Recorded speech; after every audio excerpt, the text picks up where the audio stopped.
In fact, the member from Congress, when he had spoken, he said that increasing the prices of the taxes is not going to deter the smoker from stopping smoking, sir. I would like to mention that I have worked as a surgeon in hospitals, and in Tamil Nadu specifically, in southern India, we have a condition called as thromboangiitis obliterans, sir. This is a condition which affects the blood circulation of the legs. And this specifically occurs in people who smoke BDs. So if you note, in this hospital, I've seen hundreds of patients who smoke BDs who come up where they will end up with amputation of their legs, sir. So I have seen cases where they get amputated in one leg, but they continue smoking and then they lose the other leg. And I've seen the worst case where both the upper limbs also had to be amputated, and with the stumps he was still smoking the BD.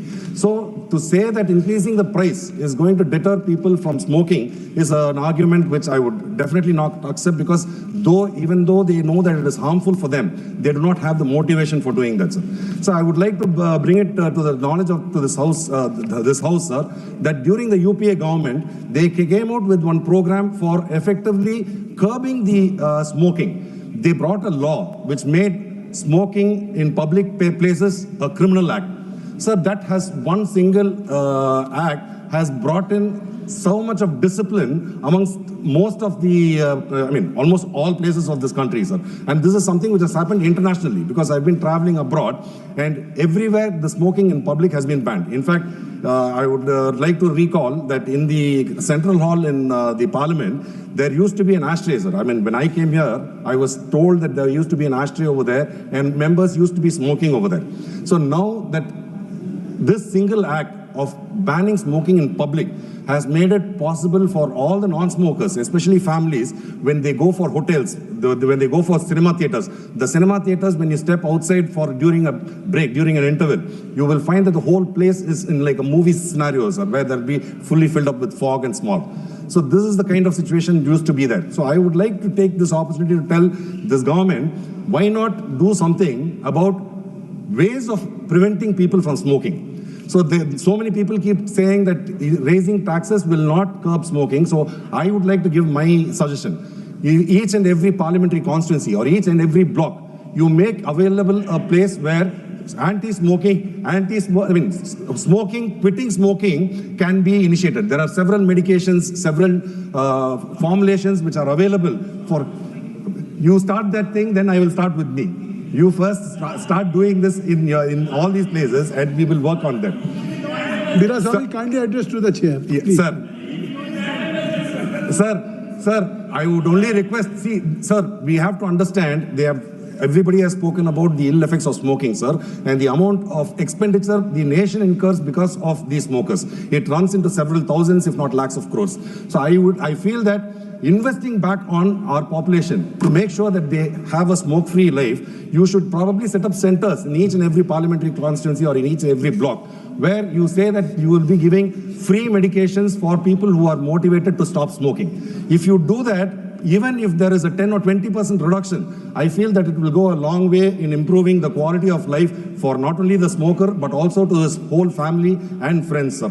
Sir, also, when we are talking about this excise duty, I am assuming that this is going to be going into the divisible pool, where the other states also have to be benefiting out of this. Sir, I would like to say that this divisible pool is something where our Honorable Chief Minister has said that it should be increased from the present 41% to 50%. Sir, our Honorable Prime Minister, when he was the Chief Minister of Gujarat, he has spoken so much about the differences and the inequalities where the union government has not provided enough for the state governments. So I would like to take this opportunity to insist that 50% of the union funds collected should be used for devolving to the states, where all the states will benefit from this, sir. Thank you very much. Thank you. Sri Lavu, Sri Krishna ji.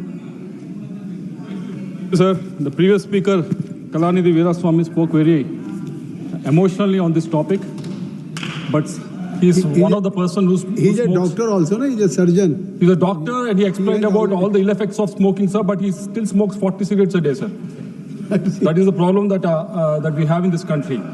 But let me tell you, sir, in the last 25... It is necessary to disclose on the floor of the House? Yes, sir. Is it necessary? But in the last... But But in the last 25 years, sir, as a developed country, we have done exceedingly well in at least doing the anti-tobacco campaign aggressively across the country. I've seen in the last 25 years how a lot of changes have taken place. We used to see a lot of people smoking in the public, in the theaters and everything, but there's effective campaign that has been done and it has been brought back. And also at the same time, I remember there was a Grand Prix that was happening in India. Every car used to, in the F1 race, every car used to have the advertisement of a tobacco company and everything. But when it was happening in India, they had to make sure that those were removed. That aggressive campaign as a developing country we have done in the last 25 years. Sir. But still we need to do more of that. Sir, before I start on this speech, I want to compliment our finance minister, sir, on GST 2.0. It has brought the inflation drastically down. It has made a lot of goods cheaper. And not only that, sir, we have seen the numbers that have come out with regards to the GDP for this trimester, for this 3 months, which has been almost 8.2%. I don't see any other country, major economy growing at that speed anywhere in the world. And that too, after 50% of the tariffs have been levied upon India, but still we are growing at 8.2%. 8.2%. So we are doing extremely well. So coming to the bill, I support this for two reasons. The first one is with regards to the significance of the excise duty that is there in this country. If you look at the numbers, there's almost the collection in 2021 to 22, there's almost 3.9 lakh crores was collected under this, and 22-23, 3.19 lakh crore was collected, and 23-24, it was reduced to 3.05. And there is a huge excise duty collection that has been happening. So I feel this is very much needed. And the reason that I want to support this is because it is actually from cess, it is coming into the divisible, which I think most of the colleagues from the opposition has been asking for a long time, that move the cess into the divisible so that states can get a lot of benefits. I think something that's good is happening. I hope everyone can compliment on that. So these are the two reasons that I want to support this bill, sir. But coming to I have some two grievances and one clarification. Clarification in the introduction itself, she has very much clearly clarified, Finance Minister. But coming to the two grievances, sir, the first one is the previous speakers have elaborated on the tobacco farmers and people that are dependent on tobacco growing as well as processing and everything, sir. So it was a peculiar condition in my state and in my constituency also this year. There was huge production that has happened in tobacco.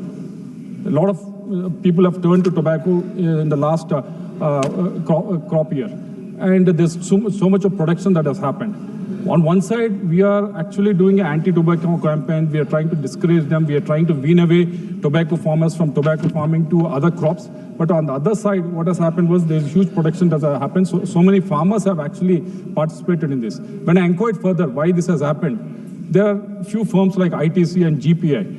I know Agriculture Minister is here. He's trying to do the contract farming in various other crops. But I don't know how successful was that in other crops. But in this crop, in tobacco farming, the contracted farming has gone to a next level, wherein this ITC, GPI has actually gone in 24-25 season, gone to the farmers and signed the contract with them saying, you grow it, we'll purchase it.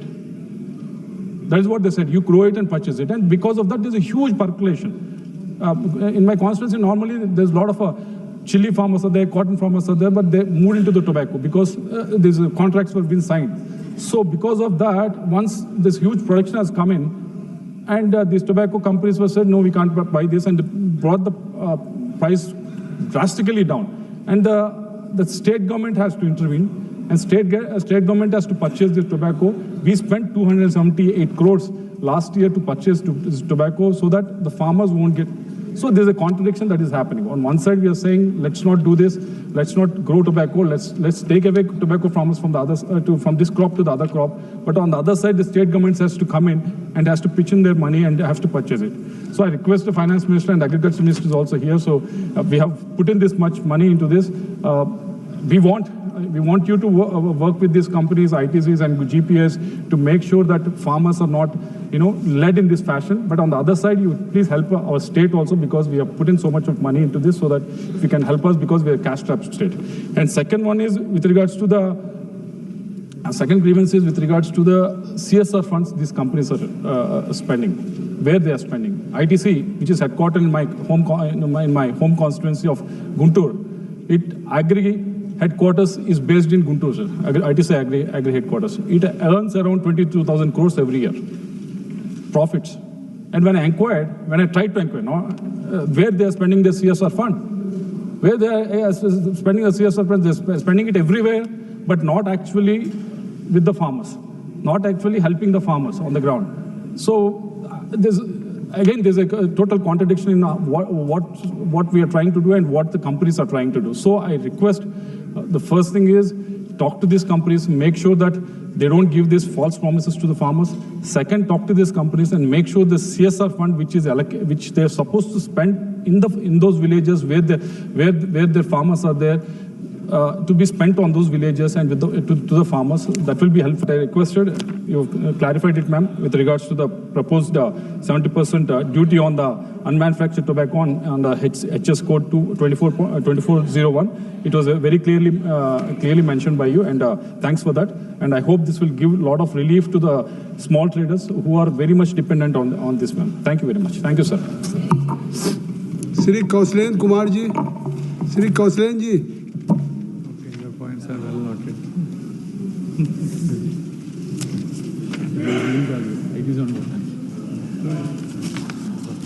सभापति महोदय, आपने मुझे केंद्रीय उत्पाद शुल्क अधिनियम संशोधन विधेयक 2025 पर सदन में चर्चा में भाग लेने की अनुमति दिया, बहुत बहुत धन्यवाद।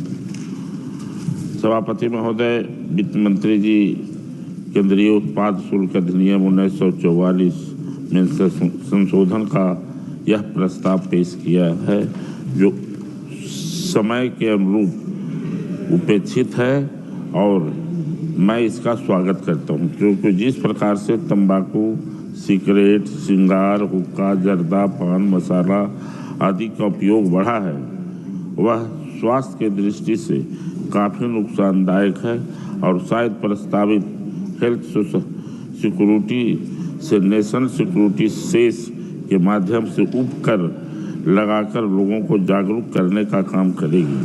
आशा है इन हानिकारक वस्तुओं का उपयोग कम होगा, यह हमारे स्वास्थ्य के लिए ही लाभकारी होगा। सभापति महोदय, यह बस प्रस्तावित बिल मौजूदा जीएसटी कंपेंसेशन सेस की जगह लेगा, जो अभी पान मसाला पर नया सेस लगेगा।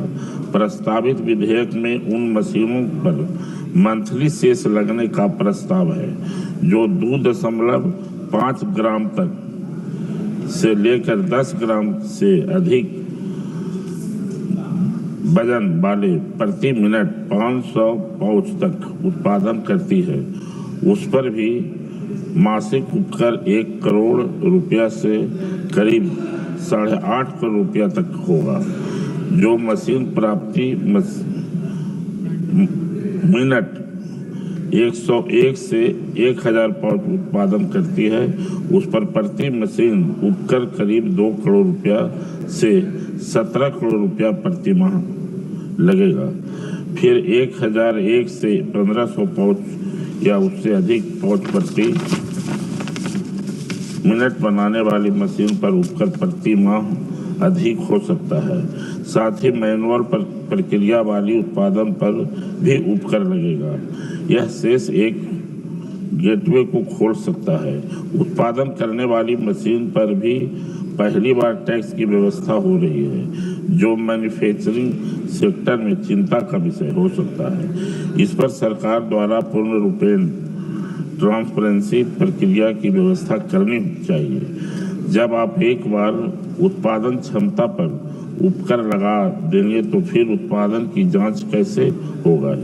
यह तो इंस्पेक्टर को बहाल करना होगा, फिर इंस्पेक्टर राज आएगा, जो ईज ऑफ डूइंग बिजनेस के लिए घातक हो सकता है। दूसरा, सरकार उत्पादन अच्छा सुझाव दे रहे हैं। की बात अच्छा करती सुझाव है। दे रहे हैं आप, सुनिए। अब मैन्युफैक्चरिंग में प्रति माह मांग के अनुसार उत्पादन किया जाता है। अब जब मांग कम होगा तो स्वतः उत्पादन में कमी आएगी, किंतु उपकर तो दोनों ही होगा, जो कि उत्पादक के लिए हानिकारक होगा। सभापति महोदय, वैसे ही जैसे जीएसटी कानून बनाने के समय वर्ष 2017 में सेस लगाने के लिए मात्र 5 सालों का निर्णय लिया गया था, जो कोरोना के कारण वर्ष 2026 मार्च तक बढ़ाया गया था। अब फिर इस प्रकार का टैक्स तो अतिरिक्त बोझ हो सकता है। वैसे भी इस सेस से राज्यों को अलग रखा गया है। आशा है माननीय मंत्री जी अपने जवाब में इस पर विस्तृत जानकारी सदन और देश की जनता को देने का काम करेंगी। जैसी जानकारी मुझे है कि दिसंबर में राज्य सरकारों को मुआवजा देने के लिए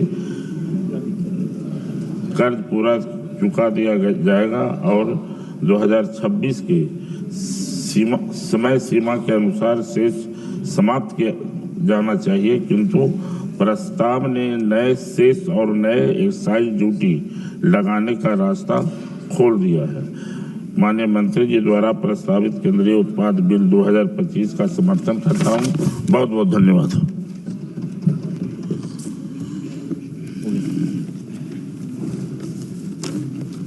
श्री अनिल देसाई जी।